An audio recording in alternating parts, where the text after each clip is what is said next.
Hi, how you doing? And welcome back to another video on the channel. What we have for you today is our preview video going into Game Week 21. I'm going to take a quick review of how my team did in Game Week 20, and then we're going to talk team selection, transfer options, and captaincy advice moving forward. If you are new to the channel, why not subscribe? Honestly, we've had 7 new subscribers since the last video, which is really appreciated. Very grateful for all the support. We are closing in on 300 subscribers, so if you can help with that and get us even closer, that would also be appreciated.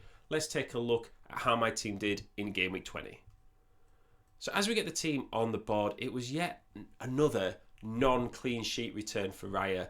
And is he someone that I want to get rid of? I feel like with a keeper like that, you probably just keep him forever and hope for the best, because he's very easy to swap to someone else who then won't keep clean sheets, and Arsenal are very capable of just getting a few clean sheets in a row. In defence, there wasn't much to write home about either.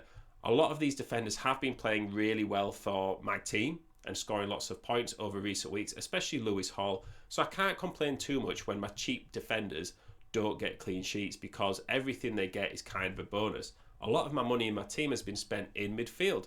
And whilst Salah and Palmer did return, Sarr and Iwobi have been pretty disappointing so far since I've brought them in. And we had Bruno on the bench, who got a return against Liverpool that we didn't think was going to happen, but it did happen anyway, and he pretty much could have come in for anyone and scored more points other than Palmer. Up front, Isak got another goal, which is great, but now that everyone's pretty much got him, I'm not really getting the same differential worth of points than I did have about 6 weeks ago. Jackson and Jesus also decided not to score. Jesus has been doing really well recently. Nicholas Jackson is on the chopping block regarding transfers.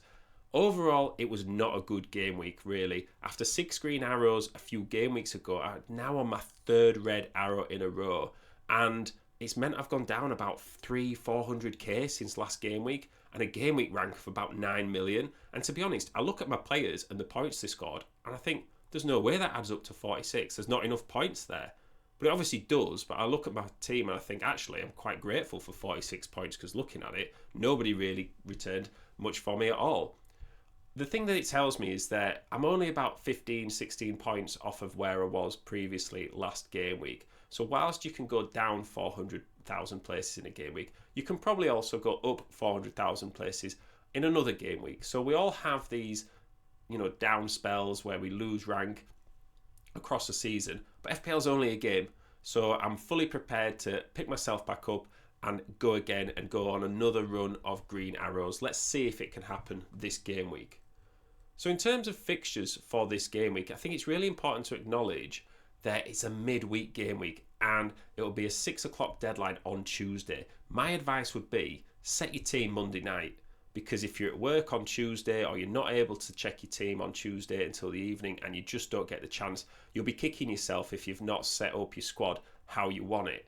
Another bit of advice would be to not make any transfers until after the weekend's FA Cup games have taken place, because if there's any injuries or anything like that at the weekend and you make your transfers before, you're going to be struggling with your squad moving forward. So a midweek game week will be interesting. In terms of captaincy, I just don't think you need to move away from the obvious players at the moment.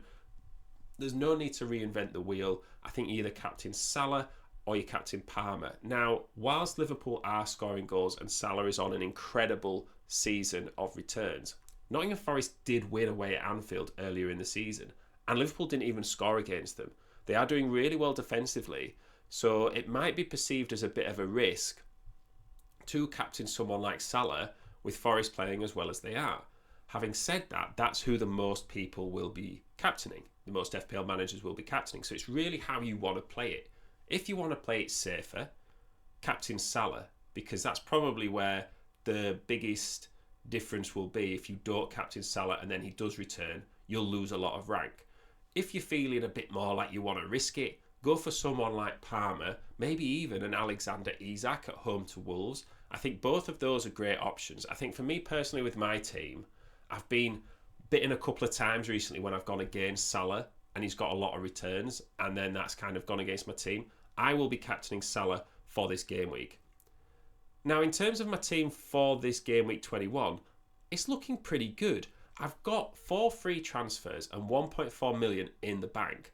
So where do I need to go next? Well, I look at my team and I think, whilst I've got players like Nicholas Jackson and Gabriel Jesus, and maybe even, Sarr and Iwobi, who I'm thinking of transferring out soon, it doesn't need to be this game week immediately. In fact, I've actually got a bit of a benching headache this game week in terms of, do I bench Iwobi or do I bench Nicholas Jackson?